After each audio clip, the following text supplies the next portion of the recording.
Welcome to My Charmy Tunes channel.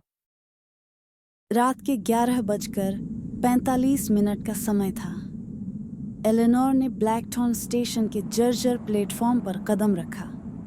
हवा में धुंध थी और जंग और सड़न की हल्की गंध तैर रही थी। उसने अपनी नोटबुक को कसकर पकड़ा हुआ था। ठंडी रात में उसकी सांसें साफ दिखाई दे रही थीं। मध्य रात्रि कहते हैं यही समय है जब वह आती है भूतिया ट्रेन। उसने स्टेशन के ऊपर लगे जर्जर साइन बोर्ड की ओर देखा। अक्षर मुश्किल से पढ़ने योग्य थे, काई और धूल से ढके हुए। तुम्हें यहाँ नहीं होना चाहिए मैडम। जो एक बार इस ट्रेन पर चढ़ जाते हैं वापस नहीं आते। यही वजह है कि मैं यहाँ हूँ। जैसे ही रखवाला वहां से चला गया, एलेनोर ने अपना कैमरा तैयार किया। उसके क्लिक की धीमी आवाज उस सन्नाटे में गूंज उठी। घड़ी ने 12 बजते ही दूर से एक सीटी की आवाज सन्नाटे को चीरते हुए आई। धुंध और गहरी हो गई और हेडलाइट्स की हल्की चमक दिखाई देने लगी। एलेनोर का दिल तेजी से धड़कने लगा जब एक पुरानी भाप इंजन ट्रेन अचानक धुंध से निकलकर प्रकट हुई। उसका काला लोहे का ढांचा चांदनी में डरावना सा चमक रहा था। ट्रेन एक तेज चीखती आवाज के साथ रुकी। पहले डिब्बे का दरवाजा चरमरा कर खुला। वहां एक व्यक्ति खड़ा था जिसकी वर्दी कालिख और धूल से सनी हुई थी। स्वागत है यात्री, गंतव्य अज्ञात। एलेनोर ने अंदर कदम रखने से पहले थोड़ी झिझक महसूस की। ट्रेन के अंदर का दृश्य अद्भुत और डरावना दोनों था। झूमर हल्के हल्के झूल रहे थे जो मखमली सीटों पर डरावनी छायाएं डाल रहे थे। उसने देखा कि यात्री थोड़े अजीब से लग रहे थे। उनके कपड़े पुराने फैशन के थे और उनके चेहरे बेजान और भावहीन।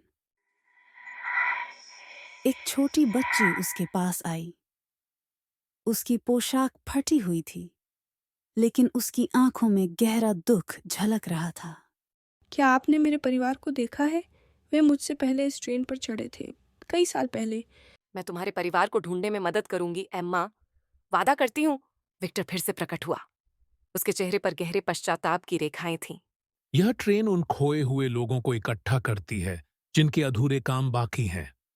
जब तक उनकी कहानियां बताई नहीं जाती, वे आगे नहीं बढ़ सकते।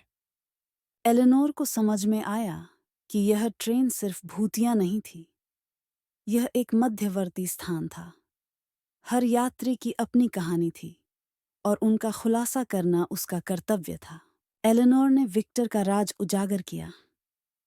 दशकों पहले ट्रेन के पटरी से उतरने का कारण वही था और उसका अपराध बोध उसे और यात्रियों को इस भूतिया क्षेत्र में बांधता रहा। एम्मा का परिवार भी उसी ट्रेन में था और तब से फंसा हुआ था। एक भव्य सुंदर भाप रेलगाड़ी घने धुंध भरे जंगल से होकर तेजी से गुजर रही है। ट्रेन के डिब्बे पॉलिश की हुई लकड़ी, आलीशान मखमली सीटों और गर्म पीली रोशनी के साथ 1930 के दशक की पुरानी सजावट से सजे हैं। यह दृश्य 1930 के दशक में दुर्भाग्यपूर्ण रेलगाड़ी के पटरी से उतरने से पहले और उसके दौरान के अंतिम क्षणों को दर्शाता है। विक्टर घड़ी देखता है। समय 11:50। जब उसे पता चलता है कि ट्रेन देरी से चल रही है तो उसके चेहरे पर झुर्रियां पड़ जाती हैं। सर, हम बहुत जोर लगा रहे हैं। हमें गति धीमी कर लेनी चाहिए। अपने काम पर लगे रहो। हमें खोए हुए समय की भरपाई करनी है। जैसे ही रेलगाड़ी एक तंग मोड़ पर मुड़ती है, उसके पहियों से चिंगारियां निकलने लगती हैं। जैसे ही ट्रेन टूटते हुए पुल के पास पहुंचती है, विक्टर आपातकालीन ब्रेक लगाने में बहुत देर कर देता है। यात्री अपनी सीटों से उछलकर गिर रहे थे, झूमर टूट रहे थे और सामान उड़ रहा था। ट्रेन खड्ड के नीचे खंडहर में पड़ी है। चारों ओर टिमटिमाती लपटें और धुआं है। अराजकता की जगह एक भयावह सन्नाटा छा जाता है जिसे केवल छटकती आग और दूर से चीखों की गूंज ही तोड़ती है।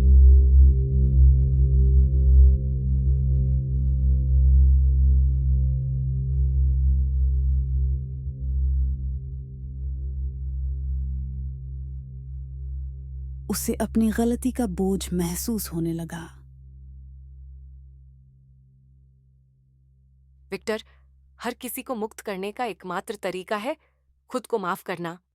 अतीत को बदला नहीं जा सकता, लेकिन आप उनकी मदद कर सकते हैं। मैं आप सबसे माफी मांगता हूं। ट्रेन में एक उज्जवल प्रकाश फैल गया और एक एक करके सभी आत्माएं मुक्त हो गईं। एम्मा ने एलेनोर को गले लगाया और गायब हो गई, उसकी मुस्कान चमचमाती हुई। जैसे ही ट्रेन धुंध में गायब हो गई, एलेनोर प्लेटफॉर्म पर अकेली खड़ी थी। क्षितिज पर भोर की पहली किरणें फैल रही थीं। उसने अपनी नोटबुक को देखा, जो अब उन डिपार्टेड यात्रियों की कहानियों से भर चुकी थी। हर यात्रा का अंत अंधेरे में नहीं होता। एक नई आशा के साथ वह स्टेशन से दूर चली गई, यह तय करते हुए कि वह भूतिया ट्रेन और उसके यात्रियों की कहानियों को दुनिया के साथ साझा करेगी। Please like, share, and subscribe to my Charmy Tunes channel.